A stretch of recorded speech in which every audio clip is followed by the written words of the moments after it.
para o feto. Então, para não ocorrer isso, se inicia de imediato nas gestantes, independente da contagem de LTCD4. Aí a gente vai começar agora a falar sobre outras doenças, né? E aí existe uma abordagem sindrômica das ISTs, ou seja, existem algumas coisas características dessas doenças, e aí algumas acabam aparecendo em mais de uma doença. Por exemplo, as úlceras genitais. As úlceras genitais, elas vão acometer tanto pessoas com sífilis, com cancro mole, a dodonovanose, a herpes genital, pessoas com linfogranuloma venéreo. Então, pessoas com esses tipos de doenças sempre vão apresentar, ou podem apresentar, as úlceras genitais. Então, é uma característica de pessoas com essas doenças. O corrimento vaginal ou uretral, né, sempre vai acontecer, ou pode acontecer, em pacientes com clamídia, gonorreia, vaginose bacteriana, também conhecida como Gardnerella, candidíase e tricomoníase.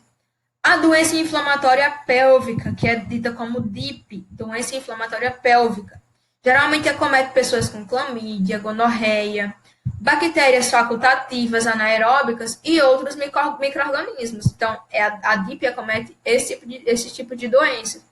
Pessoas com esse tipo de doença. Já as verrugas anogenitais são uma característica própria de pessoas acometidas pelo vírus do HPV. Verrugas genitais não aparecem nas demais doenças. Aparece, em especial, em pessoas com a doença do HPV, tá? Do papiloma vírus humano. Então, verrugas anogenitais é uma característica própria do HPV. E a gente vai começar, aliás, dando continuidade, né, falando sobre a sífilis. E aí, o agente etiológico da sífilis é o Treponema pallidum, certo? Com relação à sífilis, sempre que falar em Treponema pallidum, é sífilis. Agente etiológico da sífilis. A transmissão da sífilis, ela ocorre por meio de prática sexual desprotegida, por transfusão de sangue contaminado ou de mãe infectada para o bebê durante a gestação ou durante o parto. Então, transmissão por via sexual, sangue e mãe infectada do bebê para o bebê durante a gestação ou durante o parto. As manifestações clínicas da sífilis vão depender do estágio da doença. Ela pode ser primária, secundária e terciária, né? Os estágios da sífilis. Inicialmente com uma úlcera, lembra lá que a úlcera genital ela pode acontecer também na sífilis, né? Então, inicialmente com uma úlcera indolor ou pouco dolorosa e autodelimitada, né?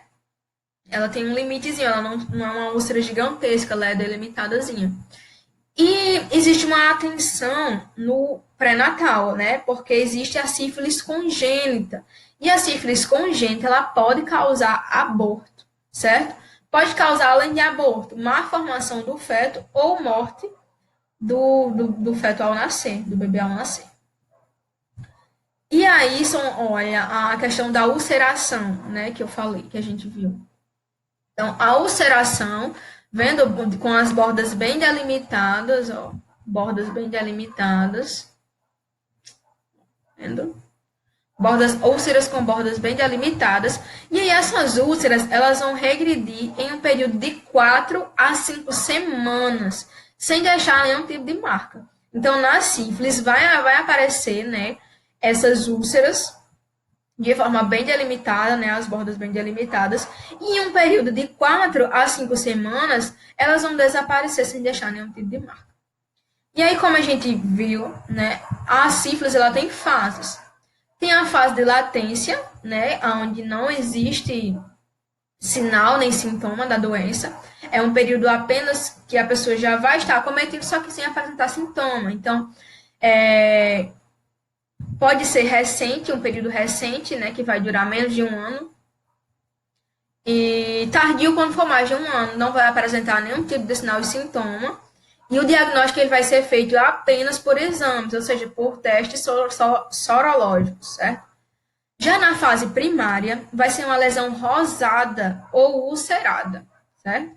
Geralmente ela é única e pouco dolorosa. Vai durar de 2 a 6 semanas, até 6 semanas, né? com base endurecida, com um fundo liso e brilhante e com pouca secreção serosa. Então, a fase primária vai ser uma lesão que pode ou não ser ulcerada, mas geralmente ela tem a base endurecida, um fundo liso, brilhante e tem pouca secreção serosa, né, na fase primária da sífilis. Na fase secundária, já vai existir uma lesão cutâneo-mucosa. Já vai fazer mais de 6 semanas, podendo ser ter até 6 meses já com essa lesão. E aí, vai ser depois do cancro duro, certo? Vai apresentar sintomas como febre, faringite, a perda de peso, de cabelo, certo? Então, já vai apresentar sintomas como esses, e uma lesão que vai já estar em torno de 6 semanas e pode durar até 6 meses já com essa lesão. Já na fase secundária, os sinais e sintomas já vão aparecer, podem aparecer de 2 até 40 anos, certo? Essa pessoa pode ter entre 2 e 40 anos, vai estar aparecendo, pode ter sintomas. E vão ser lesões cutâneo-mucosas, né? Vão ser lesões neurológicas, lesões cardíacas, lesões articulares. Então, veja que na fase terciária, o acometimento já vai ser em nível bem maior, né? Já vai acometer mucosas, vai ter lesões cutâneas, já vão ser neurológicas, cardíacas, já vai acometer articulação. Então, na fase terciária, o nível de acometimento é muito maior. E aí, falando um pouquinho agora sobre a sífilis congênita, certo? A sífilis congênita, ela pode ser precoce ou ela pode ser tardia, né? A sífilis congênita, como a gente viu, é quando existe a transmissão da mãe para o bebê, seja por meio transplacentário ou no momento do nascimento. Então, o diagnóstico ele é estabelecido pela associação de critérios epidemiológicos clínicos e laboratoriais. O precoce, a sífilis congênita precoce, ela vai surgir até o 2º ano de vida do bebê. Então, vai apresentar sintomas como baixo peso, hepatomegalia, osteocondrite. Então, o bebê, até 2 anos, surgindo sintomas como esses, como baixo peso, hepatomegalia e osteocondrite, vai ser uma sífilis congênita precoce, né? Surgiu até os 2 anos. Então, apresenta também anemia, trombocitopenia, leucocitose ou leucopenia. Apresentou alguma dessas doenças até o 2º ano, é investigado como sífilis, a sífilis congênita, né? E aí vai ser feita a investigação para um diagnóstico laboratorial, um diagnóstico clínico da sífilis congênita. Já a sífilis congênita tardia, ela vai surgir depois do 2º ano, né? Então, que a precoce surgiu até 2 anos. Depois de 2 anos, surgiu sintomas como lâmina de Sabre, articulação de Cluton, fronte olímpica, nariz em cela. Então, é uma sífilis congênita tardia, né? Apresentou esses sinais e sintomas e já apresentou depois de 2 anos de idade. Outros sintomas também podem acontecer. Quais sintomas? Mandíbula curta, o arco palatino elevado, surdez neurológica, dificuldade no aprendizado da criança. Então, já vai ser tardia, né? Já aconteceu após o 2º ano e apresentou esse tipo de sintoma. E então é a sífilis congênita. E aí eu trouxe para vocês verem, né? Porque aqui vem falando sobre lâmina de Sabre, articulação de Cluton, fronte olímpica, nariz em cela, e às vezes a gente não sabe, nunca ouviu falar, e é importante a gente fixar também vendo, né? Então aqui a gente pode ver o nariz em cela, ó, vendo? Ele não é retinho, então ele nem todos são retinhos, mas não existe essa normalidade, existe uma anormalidade, é bem fundo aqui, ó, a partezinha do osso do nariz, ela é mais funda, certo? E o nariz ele fica bem empinado, ele fica bem marcado aqui na volta do nariz, ele é bem fundo. Então, é o nariz em cela. Aqui, ó, nós temos a fronte olímpica num bebê, e o bebê, além da fronte olímpica, ele também apresenta o nariz em cela, certo? Aqui a gente tem a lâmina de sabre, né? Que o osso da tíbia, ele se apresenta em lâmina. Um osso que era para estar assim, mais retinho, ele se apresenta dessa forma, aqui em lâmina. Por isso, lâmina de sabre.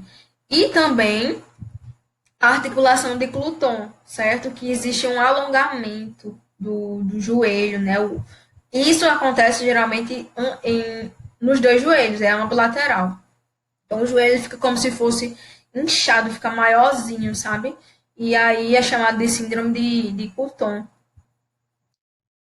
E aí a gente viu, certo? Nós vimos para vocês fixarem melhor a lâmina de sabre, né? Com a tíbia em formato de lâmina.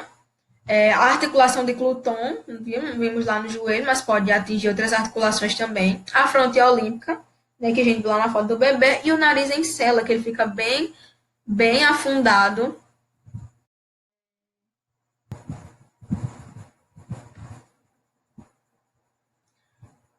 Então, que o nariz ele fica fundo, né, no nariz sem cela. E aí existem também os testes imunobiológicos, né, que são os testes treponêmicos e os não treponêmicos, né? Os testes treponêmicos, eles são mais específicos, certo? Eles vão diretamente para analisar o anticorpo do treponema pallidum, certo? Que não é o agente etiológico da sífilis. Pronto, então os treponêmicos, eles vão avaliar especificamente o antígeno que está direcionado para o anticorpo que está direcionado especificamente para o treponema pallidum, que seriam os testes rápidos, os testes FTA-ABS, ou TPHA, ou o EQL, ou ainda o ELISA. E esses testes são testes qualitativos, certo? Então, vai avaliar a qualidade dos anticorpos específicos, que são o treponema pallidum, relacionados ao treponema pallidum. E os não treponêmicos, eles vão avaliar de um modo geral, eles vão avaliar todos os anticorpos, independente dos que vão estar relacionados ao treponema, né, ao agente etiológico da sífilis. Então, os treponêmicos, eles avaliam o anticorpo específico do agente etiológico da sífilis, e os não treponêmicos, eles avaliam de forma mais abrangente os anticorpos. Que os não treponêmicos serão exames como VDRL, ou RPR, ou TRUST, e esses exames são qualitativos e quantitativos, certo? Os não treponêmicos são quantitativos e qualitativos, e os treponêmicos apenas qualitativos. E aí agora a gente encerrou sífilis, a gente vai começar a gonorreia e clamídia, que são duas doenças diferentes, lógico. Tá? Mas aí faz-se um resumo das duas, já que elas são... tem algumas coisas algumas coisas parecidas. Por exemplo, a gonorreia e a clamídia. O agente etiológico da gonorreia é a Neisseria gonorreia, certo? Já o da clamídia é a clamídia Trachomatis, tá? São os agentes etiológicos da gonorreia e da clamídia. A transmissão das duas tanto é feito por meio de relação sexual sem preservativo, como também é feito durante o parto, tá? Então, as duas podem ser transmitidas dessa forma, por relação sexual sem preservativo, e também durante o parto, né? Da mãe pro feto. Existem algumas complicações nas duas, como, por exemplo, dor pélvica crônica, a DIP, como a gente já viu, né? A doença de infecção pélvica, a gravidez ectópica e também infertilidade. Então, essas doenças elas podem causar esses sintomas, né? Seja uma gravidez ectópica, pode causar também infertilidade, causa dor pélvica, certo? E no caso, são complicações, né, em decorrência da gonorreia e da clamídia. E os sinais e sintomas que ambas apresentam, geralmente, nas mulheres é assintomático. Algumas mulheres apresentam, mas outras podem também não apresentar. Quando apresenta, o que acontece? Geralmente sente ardor, sente desúria, sente dispareunia, corrimento, secreção purulenta. Os homens podem apresentar dor nos testículos, as mulheres podem apresentar um sangramento intermenstrual. Então, também pode acontecer na gonorreia, como também pode acontecer na clamídia, tá? E aí eu trouxe para vocês verem mais ou menos como seria. Olha, aqui são os da gonorreia e aqui os da clamídia, tá? Então, na gonorreia, ó, vendo? Existe essa secreção na mulher e também no homem. Na mulher pode acontecer o que geralmente? Dor abdominal, a dor durante a relação sexual, um corrimento vaginal, ou também o sangramento, né? Pode acontecer. Nos homens, os rins podem ser infectados, a bexiga, pode acontecer uma infecção na uretra. Os homens podem sentir uma sensação de queimação ou de ardor ao urinar. Existe uma inflamação do pênis, né? Tudo isso pode, não quer dizer que vai ter tudo isso, mas pode acontecer. Os testículos, eles podem ficar inchados. Existe uma descarga de corrimento do pênis, né? Como a gente pode ver aqui também, ó. Isso na gonorreia. Já na clamídia, podem ter sintomas como infecção, que aparecem nos dois sexos, tanto no homem quanto na mulher. Dor ou ardor ao urinar também, como pode acontecer na gonorreia, também acontece na clamídia. Geralmente, as mulheres elas podem apresentar perda de sangue, né, interna no período menstrual e dor no baixo ventre. Essa perda de sangue é justamente entre um período menstrual e outro, né? Existe o período menstrual, o período que você não deveria ter nenhum tipo de sangramento, acaba acontecendo e aí você menstrua novamente. Então, pode acontecer de ser clamídia, né? É um sinal e sintoma do vírus da clamídia.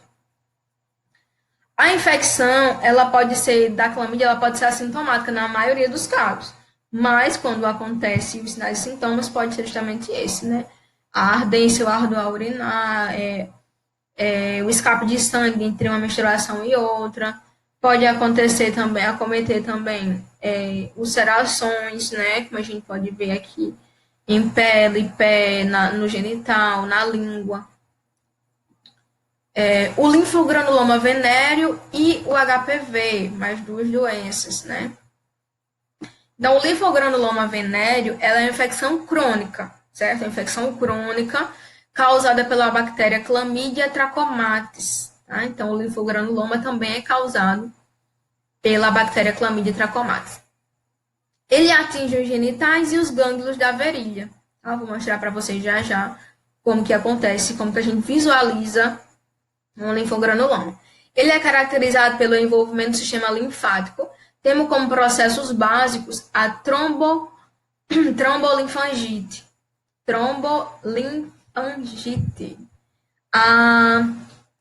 a perilinfagite. Então, tem esses dois processos básicos que acabam acontecendo no linfogranuloma venéreo, né? Existe um acúmulo de trombos, por exemplo, e aí gera um aumento no gânglio, certo? Isso é o linfogranuloma venéreo. Já o HPV, que é o condiloma acuminato ou o papilomavírus humano, normalmente ele causa verrugas. Lembre-se que é no HPV que vai ser visto verrugas, tá? Nos demais, não. No HPV vai ser visto verrugas de tamanhos variáveis na região anogenital, tá? Se não tratado, pode levar principalmente ao câncer de colo de útero e de vulva em mulheres e de pênis nos homens. Olha, o linfogranuloma venéreo, vendo? Existe um inchaço dos gânglios. Aqui de forma mais real, né? Um inchaço dos linfonodos, né? Dos gânglios. E aqui no HPV existe a questão das verrugas, tá? As verrugas. As verrugas. Vendo como que aparece na pele? Ó, certo? Tanto em homens quanto em mulheres.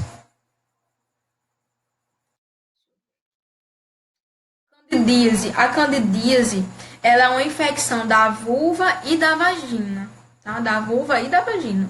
Ocorre quando o meio se torna favorável para o seu desenvolvimento. A Candida albicans de 80% a 90%. Então, o agente etiológico da candidíase é a Candida albicans, que acomete em 80% a 90% das pessoas. Ele é um fungo comensal da microbiota vaginal. Tá? E também pode ser, além da candidíase albicans, que acomete 80% a 90% dos casos, nos demais casos, a candidíase também pode ser acometida, pode ser gerada pelo vírus da Candida tropicalis e a Candida glabrata, tá? Além da Candida crus. Então, existem outros tipos de Cândida que podem também estar causando a candidíase, mas em sua maioria é a Candida albicans, tá? Os sinais e sintomas dessa doença é o corrimento branco, grumoso, inodoro, né? Não tem cheiro, não tem odor, com aspecto caseoso, prurido vulvovaginal, ardor ou dor na micção, ao fazer xixi, né? Edema vulvar, fissuras e macerações da vulva e da pele. Então, é uma infecção que vai acometer principalmente a vulva e a vagina, tá? Com corrimento branco, inodoro, com um aspecto mais caseoso, né? Com prurido, com ardor. Então, veja aqui a diferença, né? Uma mulher, por exemplo, que está acometida pelo vírus da candidíase, né? É um vírus um corrimento mais espumoso. Olha, vendo um corrimento mais bolhoso. E aí nós temos um canal vaginal com candidíase e um canal normal. Dá para ver a diferença. E aí no homem podem também surgir bolhas no pé, tá? Na candidíase. A tricomoníase, o agente etiológico é o Trichomonas vaginalis. A transmissão ela é feita sexualmente, inclusive por um portador assintomático, que abriga o micro-organismo no trato urogenital. Então, a pessoa, mesmo na tricomoníase, a pessoa não necessariamente ela vai ter algum tipo de sintoma, tá? Ela não precisa apresentar nenhum tipo de sintoma. Se ela tiver acometida pelo vírus, ela já pode transmitir, tá? Ela já transmite. Então, o que acontece?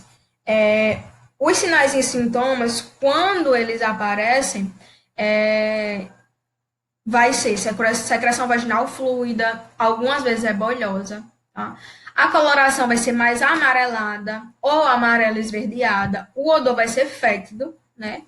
Muito irritativa, vai apresentar disúria, polaciúria, dor pélvica, tá? Então, nós temos que a disúria ela é justamente a dor a urinar e a polaciúria é a quantidade de vezes que a pessoa urina, tá? Aumenta, tá? Por isso, polaciúria aumento da quantidade de vezes de urinar. Aí nós temos a tricomoníase, como a gente pode ver, né? A tricomoníase ela vai afetar tanto homens quanto mulheres.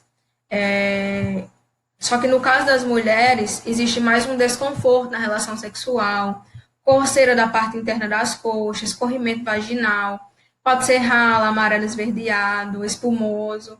Vai existir o prurido vaginal, que é a coceira, né? Tanto pode ser na vagina quanto na vulva, vai acontecer também o inchaço dos lábios, vai ter um odor vaginal, né? O cheiro vai ser forte. Já nos homens vai acontecer a queimação após a micção, após a urina, né? Após a urinar ou acontecer a ejaculação, existe uma queimação, vai existir uma coceira da uretra, o corrimento vai ser mais leve da uretra e a infecção geralmente não causa sintomas nos homens, tá? E desaparece por si só em algumas semanas. E a gente pode ver, né, aqui, ó, o aspecto da cavidade vaginal. Então, nós temos aqui o triconomas vaginalis e o aspecto dos genitalis, né, que a gente tanto tem aqui como tem aqui desenho quanto real. A vaginose bacteriana, ela também é conhecida como Gardnerella, tá? Também é conhecida como Gardnerella. E aí ela é um desequilíbrio da microbiota vaginal, né, com alto nível de bactéria anaeróbica e baixo nível de lactobacilos, ou baixo nível de lactobacilos, lactófilos. O agente etiológico, né, o que causa a vaginose bacteriana, é a Gardnerella vaginalis, por isso ela também é conhecida como Gardnerella. O Haemophilus, a Bacteroides SP e Mobiluncus SP, mas em sua maioria é a Gardnerella vaginalis. Os sinais e sintomas, um odor fétido, tá? Tipo o cheiro de peixe podre, após o coito e a menstruação. A secreção vai ser uma secreção branco acinzentada, fluida ou cremosa e às vezes bolhosa, tá? E também existe a dispareunia, né? Que é a dor. E a irritação branda, tá? Então aqui nós temos a vaginose bacteriana, a Gardnerella, uma microbiota saudável e uma vaginose bacteriana, vendo diferente, ó, secreção. E aí nós temos aqui, ó, se apresenta, tá? O corrimento. E agora a gente termina as ISTs e começa a falar sobre a hipertensão arterial sistêmica, tá? E aí a hipertensão arterial ela é uma medida da tensão exercida pelo sangue nos vasos durante a sístole e a diástole ventricular. Nos vasos durante a sístole e a diástole ventricular, tá? Então, entre a sístole e a diástole existe a medição, né, dessa pressão exercida nos vasos. E aí, de acordo com essa pressão, vai se dizer se é ou não uma hipertensão. A hipertensão arterial sistêmica é uma condição clínica multifatorial, ou seja, mais de um fator ocasiona a hipertensão. Ela é caracterizada por níveis elevados e sustentados de PA, de pressão arterial. Então, pressão arterial maior ou igual a 140 por 90. Tá? Então, esses níveis 140 por 90 sendo igual ou maior que isso, já é caracterizado como uma hipertensão arterial sistêmica.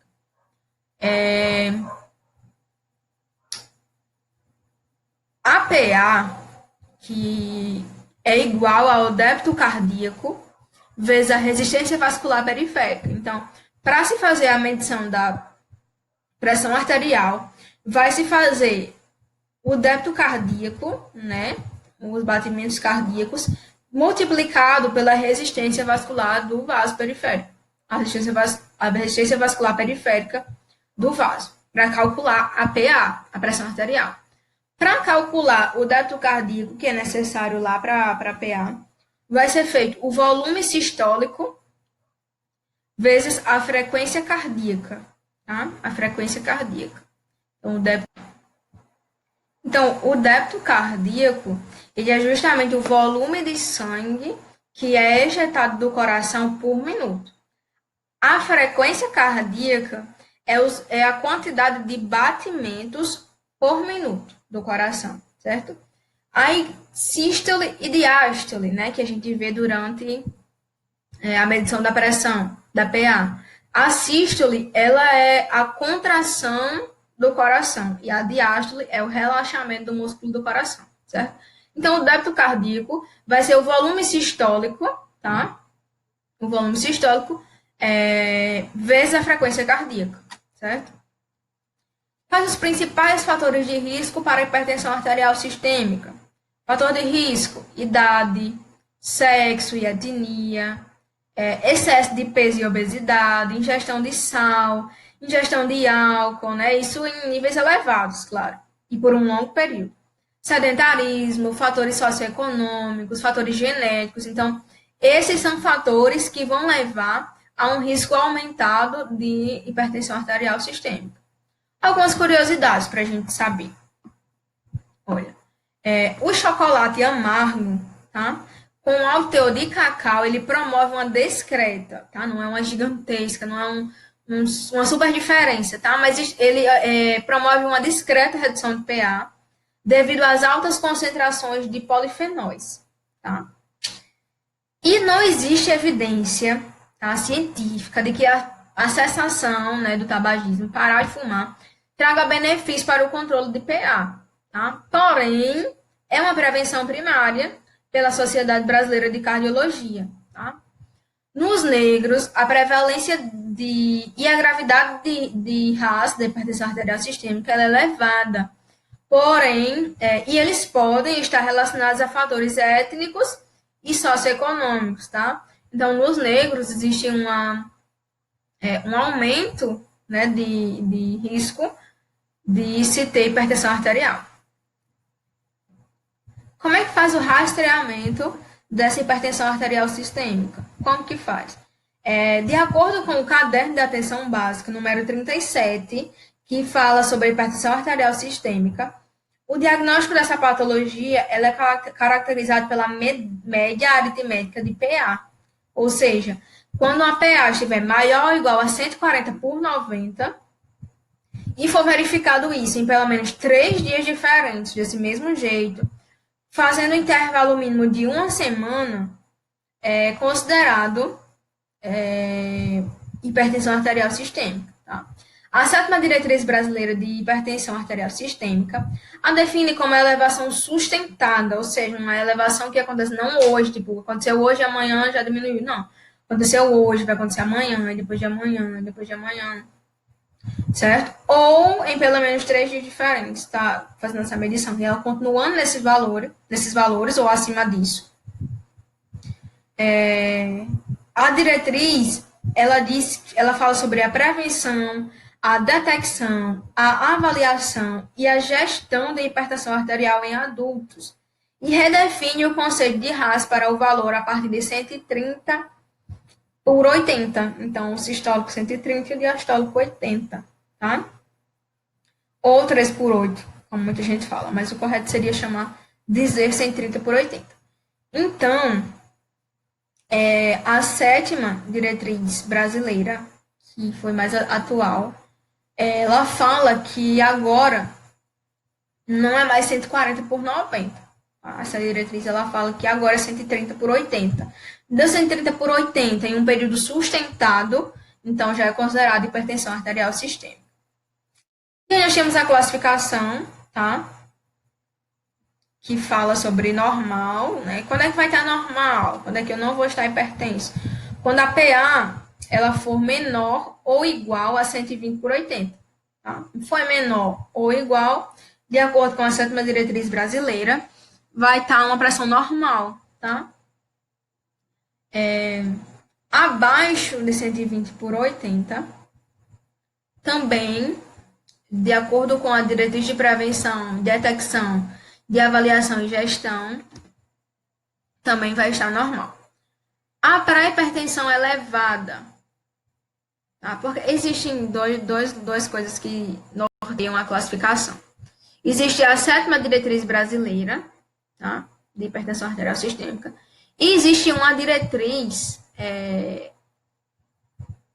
que fala sobre a prevenção, a detecção e a avaliação de gestão da hipertensão arterial sistêmica. Tá? A 7ª Diretriz Brasileira, ela diz que a pré-hipertensão elevada, tá? Ela é entre 121 e 139, ou 81 e 89.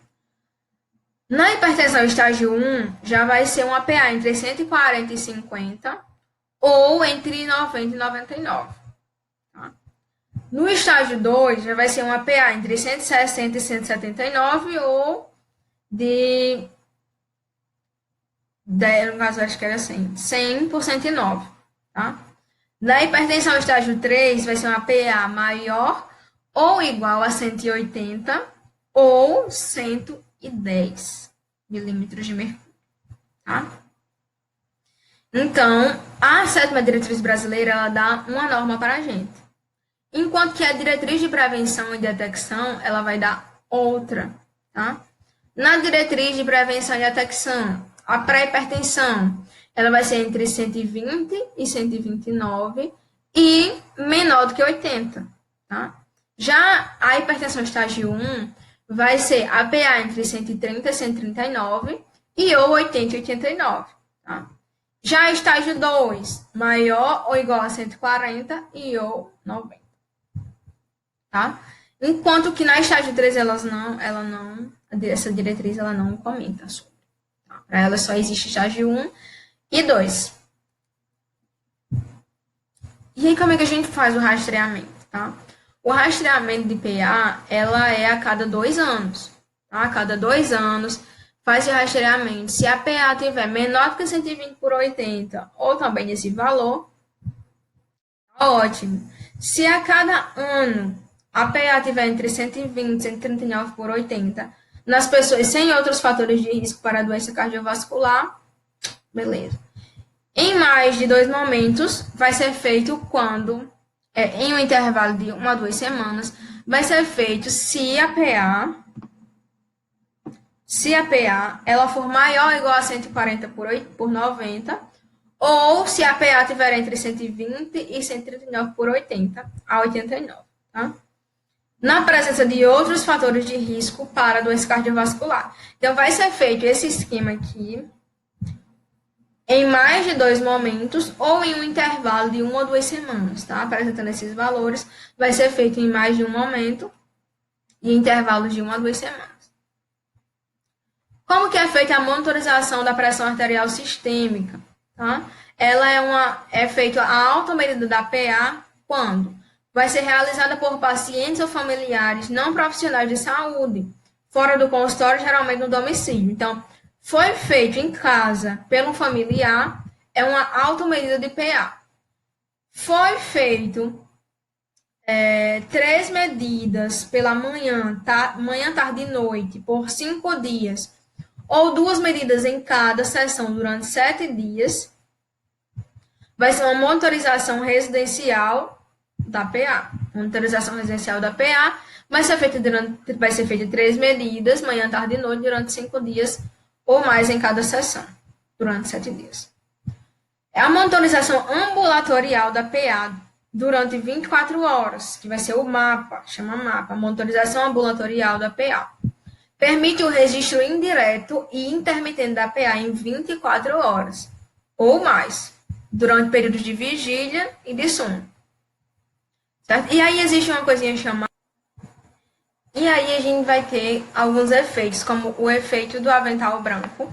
O efeito do avental branco, ele é a diferença de pressão entre as medidas obtidas no consultório e fora dele, desde que essa diferença ela seja igual ou superior a 20 milímetros de mercúrio na PA sistólica e ou de 10 na PA diastólica. Nós temos também a hipertensão do avental branco, que vai ser quando valores anormais de PA forem verificados no consultório, porém são valores considerados normais pelo MAPA. E nós temos a hipertensão mascarada, que ela vai ser caracterizada por valores normais de PA no consultório, porém com a PA elevada no MAPA ou medidas residenciais, certo? E aí nós temos 2 tipos de hipertensão arterial sistêmica. Nós vamos ter a hipertensão arterial essencial e a secundária, tá? A essencial, ela não tem causa definida. Ela é provocada pela desregulação do mecanismo de controle homeostático da pressão. Então, ela não tem uma causa definida, tá? Houve apenas uma desregulação. Já a secundária, ela vai ser provocada por uma causa bem definida, como, por exemplo, a doença feocromocitoma. Então, enquanto que a essencial não tem uma causa definida, é apenas uma desregulação do mecanismo de controle homeostático da pressão, a secundária ela vai ser provocada por uma causa muito bem definida. A crise hipertensiva, tá? É importante a gente ver isso daqui. A crise hipertensiva, ela pode ser uma crise hipertensiva emergencial ou de urgência, tá? Tá errado isso daqui. Aqui é emergência, aqui é urgência, tá? É urgência hipertensiva. Deixa eu ajeitar para vocês. Pronto, emergência e urgência hipertensiva, elas acontecem durante uma crise hipertensiva, porque uma crise hipertensiva pode ser emergencial ou em caráter de urgência, tá? Então, a emergencial, como é que vai acontecer? É importante, muito importante. Preste atenção nessa questão, tá? A crise hipertensiva emergencial vai haver uma elevação crítica, lógico, da pressão arterial, com um quadro clínico grave. Ela é progressiva e existe lesão de órgão-alvo e risco de morte, tá? Exige imediata redução de PA com agentes aplicados por via parenteral. Já na urgência, o que acontece? Existe também uma elevação da PA, porém, ela vai ter uma estabilidade clínica sem nenhum tipo de comprometimento de órgão-alvo, enquanto que na emergência existe o comprometimento de órgão-alvo, aqui já não existe, na urgência, tá? Não existe comprometimento de órgão-alvo, embora exista elevação da PA. Aí a urgência ela vai ser tratada com medicamentos por via oral para redução da PA em 24 a 48 horas, tá? E aí, aqui na emergência hipertensiva, vai ser administrado o nitroprussiato de sódio, o nipride, e vai ser necessário, na urgência, já vai ser administrado o captopril via oral, tá? Então, aqui vai ser administrado na urgência o captopril via oral, enquanto que na emergência hipertensiva vai ser administrado o nitroprussiato de sódio com pressão acima, com elevação de PA, acima de 120, 180 por 20. Então, na emergência hipertensiva, a elevação vai ser crítica e vai ser em níveis acima de 120, 180 por 120, tá? De 18 por 12. Então, esse valor já vai ser uma emergência hipertensiva, vai ter lesão de órgão-alvo e vai ser administrado nitroprussiato de sódio, o nipride. Na hipertensiva, os valores vão ser acima de 120, tá? Lógico. Só que não vai ter lesão de órgão-alvo, vai ser tratada com medicação oral, que seria o captopril, e espera-se uma redução dessa PA de 24 a 48 horas. Existem fatores de risco para a doença cardiovascular, né? E aí, os fatores de risco para a doença cardiovascular, por exemplo, os de baixo risco, tabagismo, hipertensão, obesidade. Então, veja que a hipertensão ela é um fator de baixo risco ou um fator intermediário para a doença cardiovascular, tá?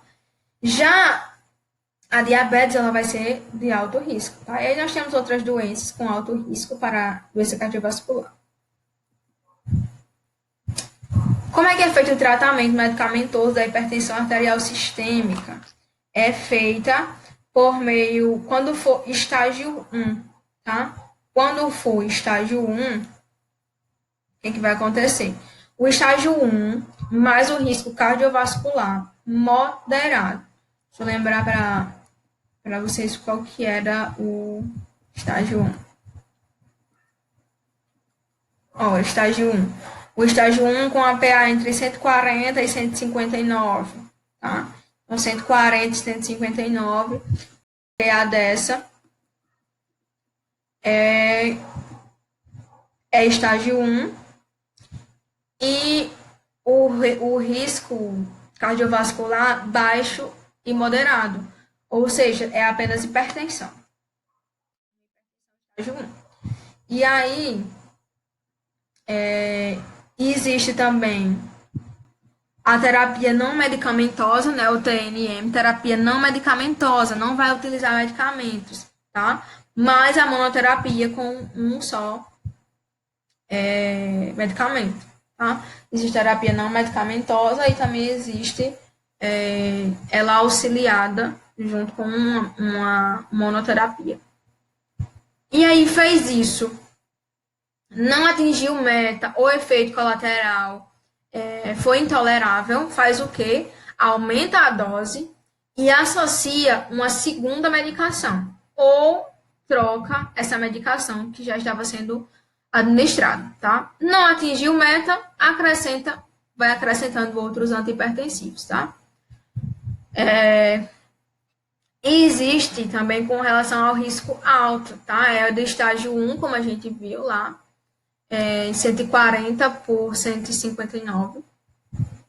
Mais um risco cardiovascular elevado. Então, o que vai fazer? juntamente com o estágio 2 e 3 também pode ser acometido. Então, vai fazer a terapia não medicamentosa, mais algumas combinações de 2 fármacos diferentes, em doses baixas, certo?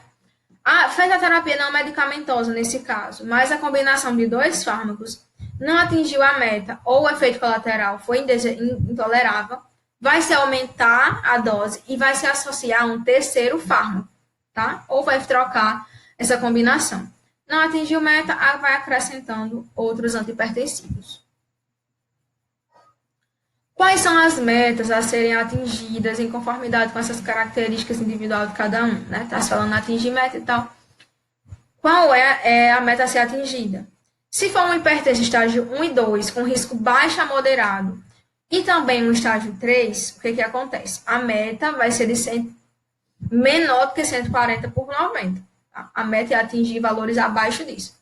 Se for um hipertenso estágio 1 e 2, com um risco cardiovascular alto, então a meta é manter os níveis de PA abaixo de 130 por 80. Tá? Então, a meta para estágio 1 e 2 com risco baixo e moderado, ou estágio 3, abaixo de 140 por 90. Se for um estágio 1 e 2 com risco alto, vai ser valores abaixo de 130 por 80. E nós temos os antihipertensivos, que estão disponíveis, que são utilizados em larga escala no SUS, que são os diuréticos, os inibidores adrenérgicos, os que têm ação central, como os agonistas alfa-centrais, aqueles que são vasodilatadores diretos, os bloqueadores dos canais de cálcio, bloqueadores beta-adrenérgicos, alfa-bloqueadores, que são bloqueadores alfa-1 e adrenérgicos, inibidores de enzima conversora de angiotensina, bloqueadores dos receptores de AT1, da angiotensina 2, e os inibidores direto da renina, tá? Então, são tipos de antihipertensivos, tá? São classes, tá? De antihipertensivos. Existem medidas, que são as medidas não farmacológicas, lembra que a gente vinha escutando sobre medidas não farmacológicas? Então, é necessário fazer a modificação do estilo de vida dessa pessoa para para ter uma melhora, né? Por isso, tratamento não medicamentoso. Que são medidas que devem ser tomadas, como, por exemplo, o controle do peso. Manter sempre o IMC, essa pessoa, com um IMC abaixo de 25 quilos por metros quadrados, né? Até 65 anos. Ter um padrão alimentar, né? Sempre estar adotando uma dieta, como a dieta DASH, né? Essa dieta ela vai ajudar a baixar rapidamente o peso. A restrição do consumo de sódio, né? Restringir o consumo diário de sódio para 2 gramas, ou seja, até 5 gramas de cloreto de sódio. E fazer um uso moderado de consumo de álcool, tá? Limitar o consumo diário de álcool a 1 dose nas mulheres e em pessoas com baixo peso e até 2 doses nos homens. Como é que é feito o procedimento de medição de PA, tá? Primeiro, vai certificar que o paciente não o quê? Que o paciente não esteja com a bexiga cheia.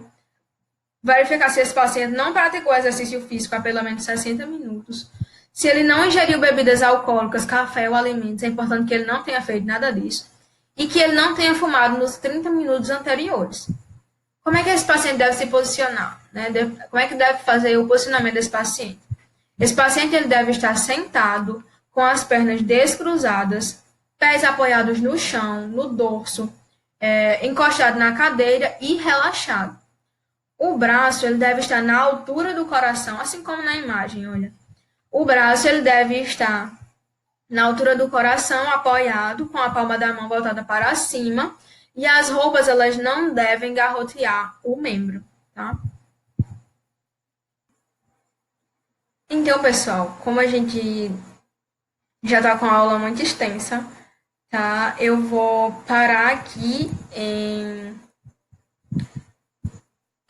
hipertensão arterial sistêmica, e aí fica faltando apenas para a gente concluir essa questão das doenças de prevalência local, que é a diabetes, tá? Que também é um conteúdo um pouco extenso, e aí eu vou deixar para a gente continuar na próxima aula, tá? Então, na próxima aula, a gente vai dar continuidade com a diabetes, diabetes mellitus, e aí a gente vai ver os demais conteúdos também, que serão abordados na próxima aula, tá?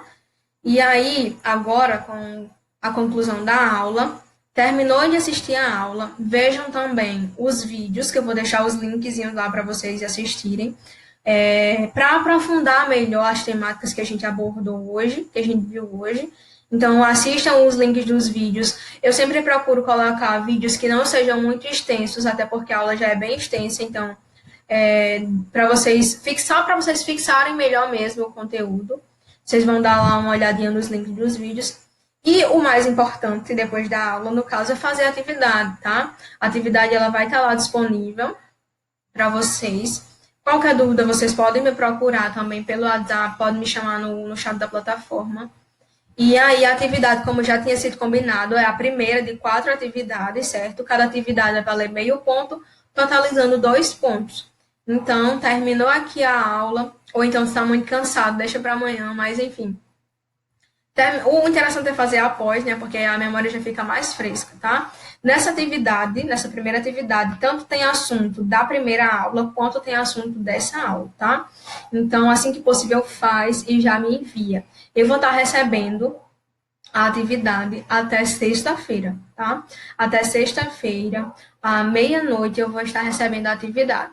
Na quinta-feira, no dia anterior, ao último dia da atividade, eu vou estar tirando dúvidas com vocês, tanto dessa aula quanto da atividade. Você já pode dar uma olhada se tiver alguma dúvida que eu consiga responder, sem dar a resposta, lógico. Eu vou estar também tirando essas dúvidas na quinta-feira, como a gente fez da última vez, tá? Na quinta-feira, pelo aplicativo do Zoom, às 7 horas, eu vou estar com vocês para tirar dúvidas dessa aula e também sobre a atividade. E a atividade eu recebo até o dia seguinte, até a sexta-feira à noite. Então era isso, pessoal. Muito obrigada. E estamos aí para qualquer coisa, tá? Tenham um ótimo tempo de estudo, né? Espero que vocês aproveitem.